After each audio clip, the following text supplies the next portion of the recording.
Well, hello and welcome back to the channel. I have a challenge for you today. You, yes, you, all of you. I challenge you to get out into your gardens. It's the 23rd of February. And I appreciate if you're in the very far north of America, you may be under snow, but still have a go.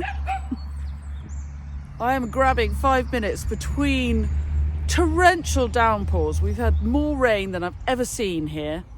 We've not had a cold winter by any means. So much rain that the polytunnel looks mouldy. I mean, it's just grim. Anyway, I'm going to cheer myself up, and I would like you to cheer yourself up by walking around the garden here and doing what I call a 30 stem challenge. Now, if you're new to the channel, please do subscribe, press the bell icon, and we'll tell you when we've got more clips coming up. And if any of the tips and tricks we give you along the way are useful, you can always buy me a coffee, or better still, join my club, where I think 375 other people are building a community of flower lovers, gardeners, people who run very small businesses, people who love to work in a creative industry, all of that stuff. And so you would be very, very welcome. Anyway, on we go. Oh, and the link to coffee buying and club membership is in the blurb to all my clips. So looky here, everybody. What do you see? Do you see a field full of flowers, foliage, gorgeousness? No, you do not.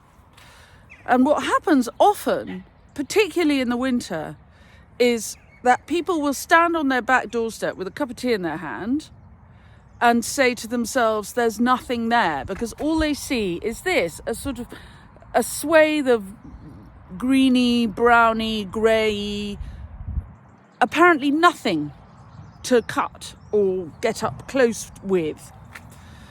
But I give you my word that if you take a pair of snips with you round the garden, these are Niwaki snips. I'm sure someone was going to ask me that. If you take a pair of snips around the garden with you, in the gaps between either snow or rain downpours, and really get up and close and personal with your garden, you will find 30 stems of interest to cut. Now, they may not be in full flower. They may not be showy or fancy or brightly coloured. They will be interesting. And if you can cut 30 interesting stems after a walk around your garden, you can make a small arrangement. And the fine motor skills required and the focus that goes into looking at small things and arranging small things is very good for your mental health. It's very calming. And so you will have A, had a walk around the garden, B, got up close and personal and seen the signs of spring and the seasons turning in the smallest little ways. And you will then have spent time it's like making a leaf mandala, making a small arrangement in a vase. I promise you'll feel better. So there's a weekend's challenge for you, a 30 stem challenge. Right, enough of my lecturing. Let's go and see what we can find. Right, we start up close to the house. Not much in these flower beds, but look at this. The rosemary's flowering, so we'll have some of this. It's often the case if you live somewhere cold that close to the house is a very sheltered environment, and so you might find things closer to the house than you would find further away. Have a look and see what you can find. And while we're here, look, the buxus is coming into flower, the box. And we miraculously don't have any trouble with the box, no disease, no moths or people eating it up so far. And also, look, at this time of year in the UK, certainly, keep an eye and you might find all kinds of little people coming out to have a little sunbathe while the sun's out. And near the house we have this bay. People often put bay by the back door or the front door to keep the witches away. That's why there's often bay by a house. But look, you can see where I've been cutting it before. Bay has very attractive red stems and a good strong green leaf. And when you cut it, the bruised stem smells delicious. And look, detail. Berries. Yes, so we'll have some of the bay too. Look, blue sky.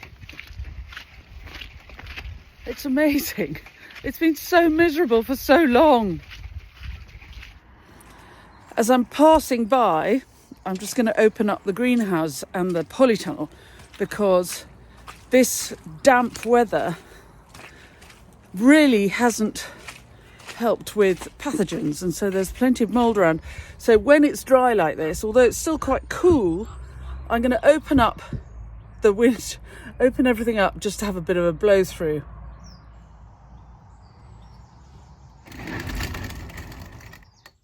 It's lovely and warm in here, and look, next lot of ranuncs coming along. Who have we got in here? Germinating Nigella. Sounds like a name. Oh look, if you watched my seed sowing clip last week, there they are scabiosa. Everything's pinging up. So what I'll do is, as the trays germinate, this is where the games of seedling Tetris begin. I'll take the germinated trays off the heat, and I've got a few that didn't fit in there in my big tunnel, so I will swap them in and get them onto the heat just to get them germinated. You don't have to have a hot tunnel or a greenhouse. It just speeds things up, but all will be well if you don't. It's a quick way of doing things. For those of us who are in a hurry all the time, don't always be in a hurry. So while I'm down here, I'm just having a look to see where we are. Lots of little people I can dig up and have a few for my plant sale, my common good plant sale. Here, can you see the perennial phlox down there? I'll have a few of those. This is a half perennials bed, half bulb bed. So what we're about to do, job for next week, is cut down last year's tall stems of the Verbena bonariensis and the Salvia uglinosa and the phlox, make room for this year. The bulbs are things like alliums, iris, lots of wild bluebells, little grey scilla, ornithogalum nutans to you, madam. And then on this side, remember we had the dahlias here last year. Here come the narcissi, but our narcissi won't flower for a little while. They are way ahead. This is very early to have buds on them, but not for cutting today. Now here in the big tunnel, look. I spy with my little eye wallflowers. So even if they don't come out, I'm going to cut them, because by cutting them I'm going to make room for the side shoots, you see there, to grow on. So they might, in my posy, be a foliage addition. But if the flowers come out, that's an added bonus. And here in the hedge, the hawthorn is coming out. So again, look, quagmire, horrible, wet misery. Spring joy. They come together. So I'm going to have some of this. So here's a little corner of the farm you don't see very often. Piles of horticultural debris made by Fabrizio for people to live in over winter. And this is cover so that the frogs and newts can come out of hibernation where they've been in the piles there along the fence, and they can get to the pond without being predated upon. And the pond is even covered with a bit of netting, which will be taken away after the spawning season, because we don't want the heron to come and take the frogs and the newts while they spawn. But I'm down here because if you look carefully, I spy with my little eye little daffs, tiny little daffs in the corner. And amazingly enough, so it's the 23rd of February, these are really, really early. And actually, they've been quite battered by the weather. But I'm not sure that they are good enough to cut. Maybe a few. I'm going to cut, if I can find some that are still closed up a bit, I'll cut them. Look, we had a lot of rain yesterday. So I will look and find the best. But there won't be many, despite appearances. Goodness, Fabrizio said he thought he saw cowslips up, and he's right. These are 2 months early, if not more. This is global warming in action, ladies and gentlemen. My dinky little bicoloured daffs are maybe a bit over, but this is, if I were cutting for a customer, this is the level at which I would like to cut. So when you can see the bud is just coming out of the paper surround. I can't remember what the paper is. It has a proper name. Off the top of my head, I can't remember what it is, but as the bud pushes its way out of the papery surround, as it bends over, that's my favourite time to cut a daffodil or narcissi. And while I'm here, this is wild garlic. Delicious for lunch. That's not us, that's the neighbour's woodland where the deer live. That's why we have deer fencing. Obviously very important not to mix your wild garlic up with your narcissi or your daffs, because the narcissi and the daffs are poisonous and the wild garlic is lunch. So I'm going to run back to the house and put these in the kitchen before a terrible disaster happens.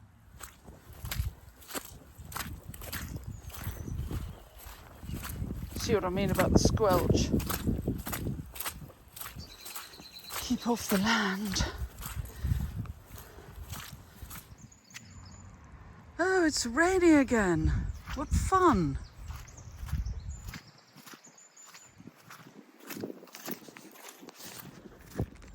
And there's 30 stems. And we haven't really gone around the garden yet.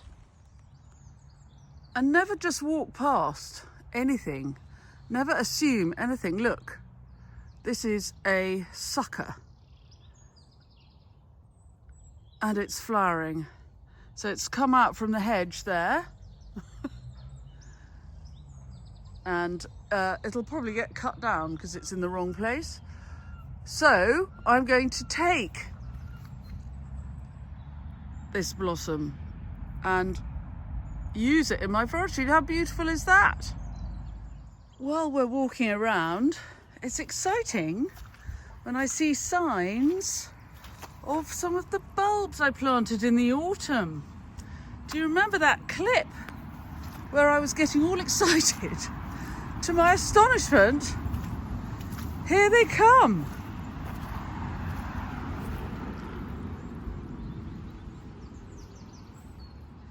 And even more.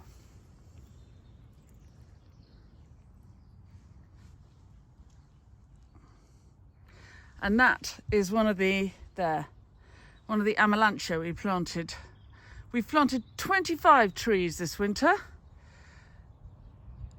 Excited to see them all come up and live. And here's what happens after you plant your bulbs. These are pheasantine narcissi, which I put in years ago, and they are spreading. Can you see them?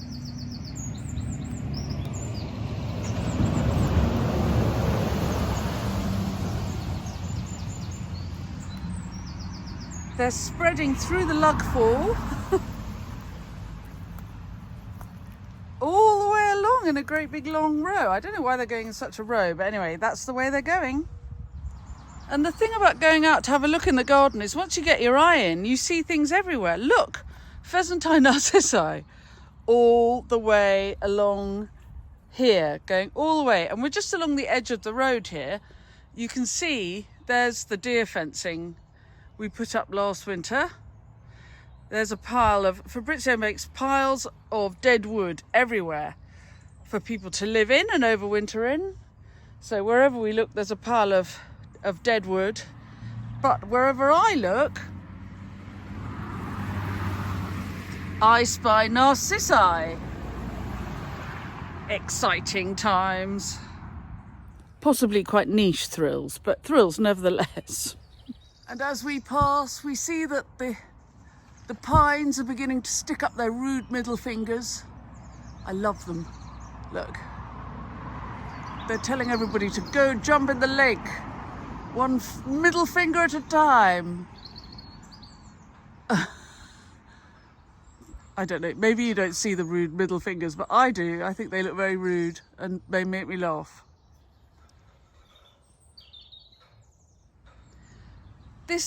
We call this the lug fall. It's the edge. It's an old medieval word for the edge of the forest, and we're on the edge of the Selwood Forest, which is one of the oldest forests that established after the end of the last ice age.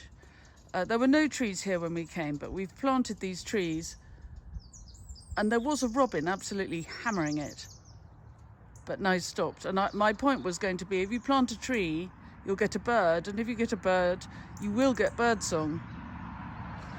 And all you can hear is the traffic.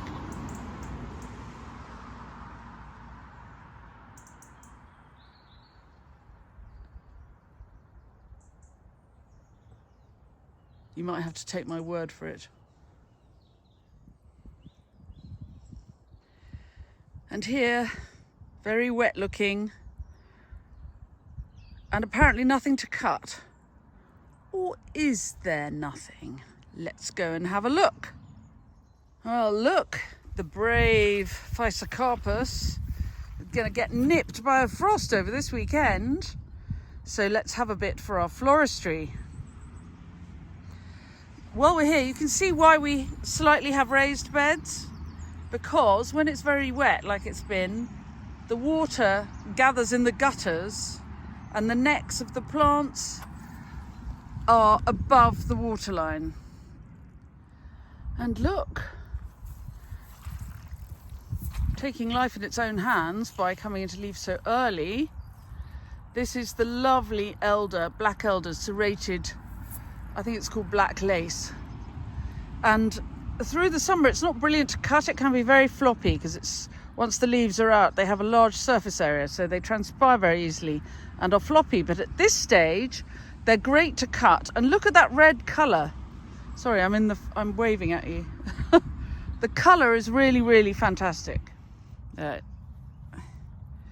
That is just stunning. For those of you who don't know, if you're going to cut elder, you must ask it. And so aloud, you say, would you mind if I cut a few stems of you? I do this every single time. So far, the elder has never said anything. However, once I was quite badly stung by a nettle, so I stopped.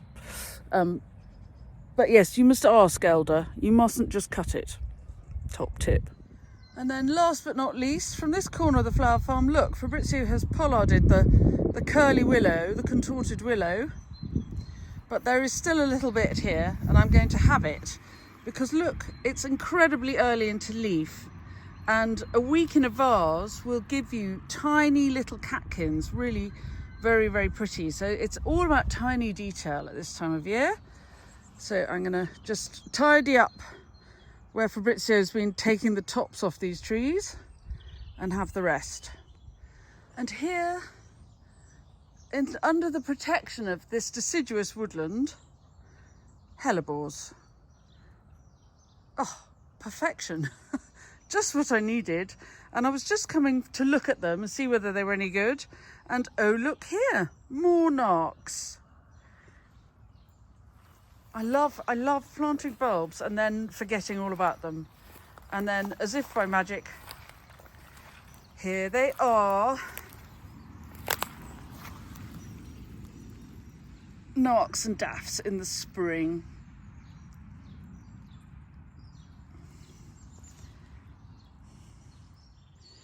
If you're looking for hellebores to cut, what you want is one where it's beginning to develop a seed head like this one. It's on the same stem as this one, which hasn't been visited by the bees yet.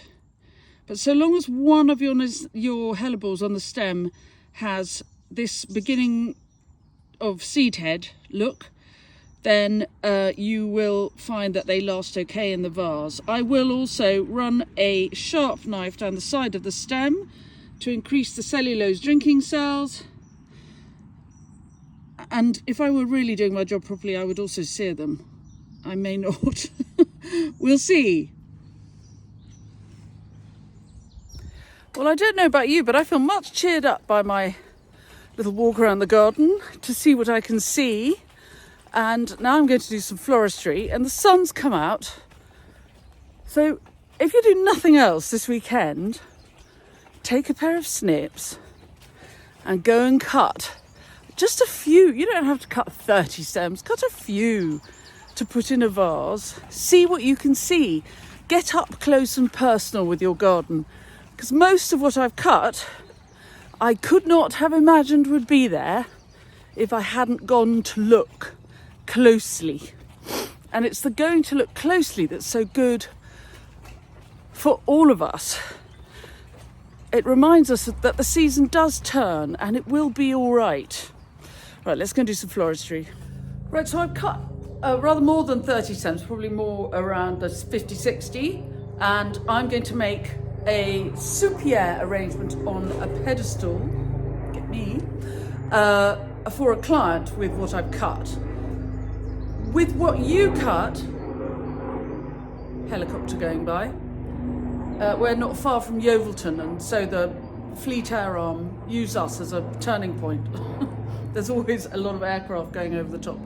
Anyway, when you're looking for what you're going to put, so you've been in the garden, you've cut yourself a little handful of treasure, have some fun choosing what you're going to put your flowers in. That's part of the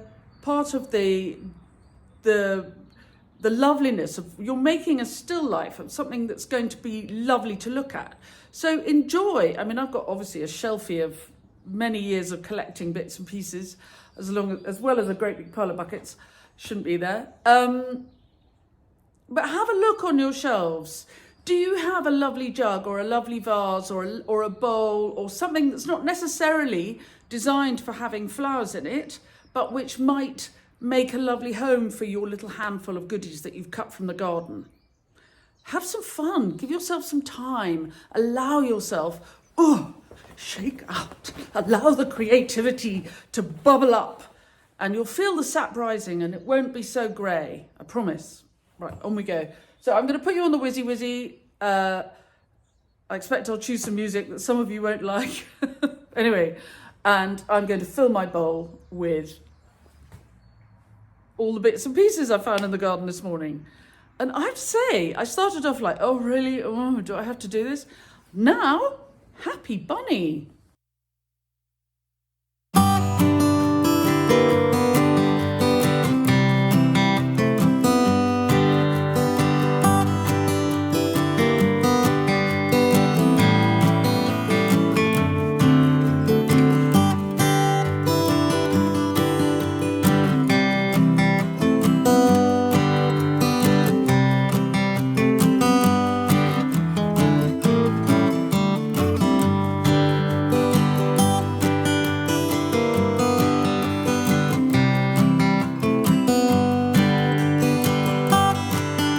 It's not huge, not very many flowers in it, a lot of different twiggery pokery, quite a lot of little buds to come out and make interest over the coming days. So there you are, there's your challenge. Go and have a little walk around the garden, see if you can cut a few stems. I call it the 30 stem challenge because I figure that a garden will always give you 30 stems. Even the most modest, so long as you've planted something in it. Obviously, if it's just a grass desert and no shrubs or anything, then maybe not so easy. But most gardens, I'd say, you can find 30 stems at any time of the year. But all I'm saying is take your snips, head outside, between the snow, the rain, the hail, cut yourself a little handful. Find yourself something to put them in and allow yourself half an hour to make something which will remind you that spring is coming, that you are creative, that you do have time, that there is daylight, and the world turns again. Anyway, thanks very much for coming along. I hope you've enjoyed the little walk around the garden, and have a lovely weekend, everybody. I'll see you very soon. Bye-bye.